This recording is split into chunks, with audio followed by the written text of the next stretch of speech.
In previous videos, we talk about how as we exit the 4th century in the 390s, the Emperor Theodosius, he actually splits the Roman Empire. We already had the city of Constantinople being established as a capital of the empire. That was done by Constantine in 324, the city previously known as Byzantium. But as we enter into the 5th century, there was an official split between the Western Roman Empire and the Eastern Roman Empire. They were actually governed separately. Now, also in other videos, we talk about the eventual fall of the Western Roman Empire. Now, one thing to keep in mind, sometimes when we talk about the fall of the West, it somehow implies that there's no governance left or there's no kingdoms left, and nothing could be further from the truth. One of the reasons why the Western Roman Empire fell is repeated attacks by Germanic tribes. And after the Western Roman Empire was gone, the Germanic tribes, for the most part, took over. On the Italian peninsula, you at first have the kingdom of Odoacer, but eventually you have rule, especially as we get into the late 5th century, you have the Ostrogothic kingdom, Ostrogoths, the Eastern Goths, the Eastern Germanic tribes. Here in North Africa, you have the Vandals, another Germanic tribe. Here in the Iberian Peninsula, you have the Visigoths, the Western Goths, yet another Germanic tribe. Here you have the Burgundians, you have the Franks. The word France comes from the notion of land of the Franks. Once again, all of these are Germanic kingdoms that took over where before you had the Western Roman Empire. Now, as you can see from this map, and we've talked about it in previous videos, it was only the Western Roman Empire that fell and fragmented and for the most part came into the hands of these Germanic tribes. The Eastern Empire continues on, and it's often known as the Byzantine Empire, with its capital at Constantinople. Now, what we'll see is that the Byzantine Empire lasts for almost another 1,000 years, but its importance in the region diminishes for most of that period. It does have one last hurrah, so to speak, with the reign of Emperor Justinian. Justinian is able to come to power in 527. He comes into power with the help of his uncle, who's the previous Emperor Justin, and Justinian is able to regain much of the land that was lost to the Germanic tribes. Over the course of Justinian's reign, as you can see, they're able to retake the Italian peninsula and much of North Africa. Now, things weren't always easy for Justinian, and they are very difficult at the beginning of his rule, and they get hard near the end of his rule as well. In 532, there's significant rioting in Constantinople, which is his capital. It all starts around chariot racing and the different groups or gangs that support the different chariot racing teams, but it eventually becomes an all-out revolt against Justinian. And many of Justinian's advisors, and including Justinian himself, they're afraid that they're going to be overthrown and killed, and they think about fleeing Constantinople. And this is only 5 years into his reign. This is in 532. And at that point, his wife, Empress Theodora, stands up and becomes a very important actor in history. She has her famous speech at the point in time when Justinian and his advisors were thinking about fleeing, fear of death. They thought they were going to be overthrown. And here's that famous quote from Empress Theodora.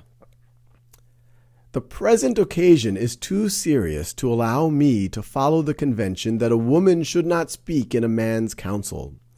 Those whose interests are threatened by extreme danger should think only of the wisest course of action, not of conventions.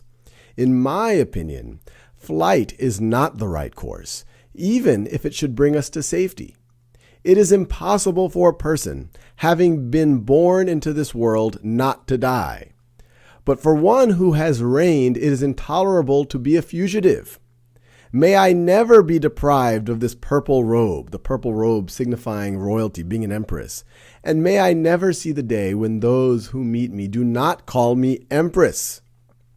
If you wish to save yourself, so she's talking to Justinian and Justinian's advisors, if you wish to save yourself, my lord, there is no difficulty. We are rich. Over there is the sea, and there are the ships.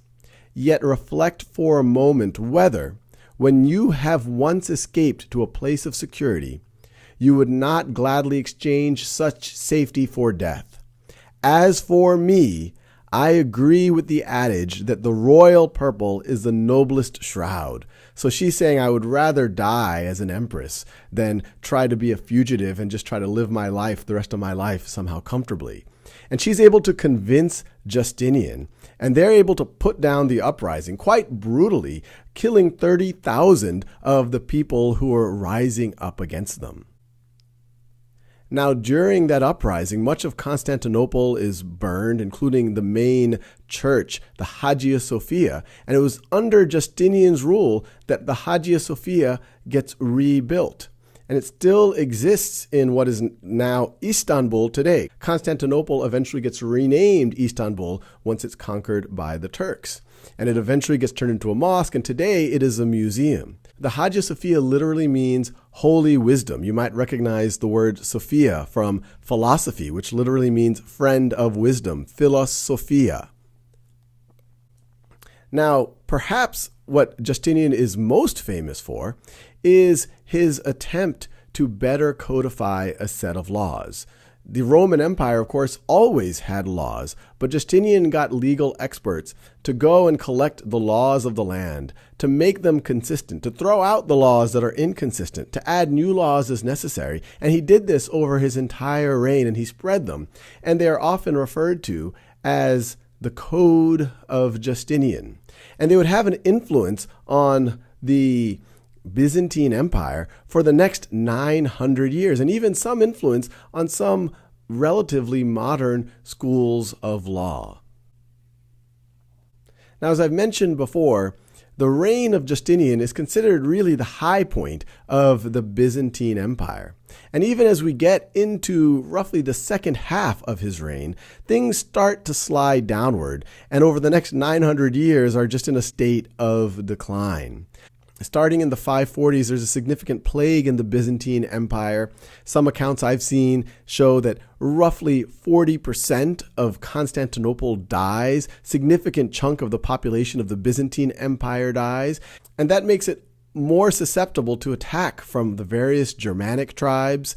Throughout Justinian's reign and well after Justinian's reign, there's constant tension and often conflict between the Sassanid Persians in the east. And then as we go further on, especially as we get into the 7th and 8th century, you have the rise of Islam. Early Islamic empires are able to take over the Sassanids and significantly eat into the Byzantine Empire, and then even some of the Germanic kingdoms in the Iberian Peninsula. And so this is taking us now, we're in the middle of the 8th century, and if we go further on, we see this once again, gradual decline continue on, where you have further invasions into the Byzantine Empire from Turkish Muslim kingdoms or Turkish Muslim conquerors, all the way until we get to 1453, when Constantinople itself falls to the Turks and eventually gets renamed Istanbul.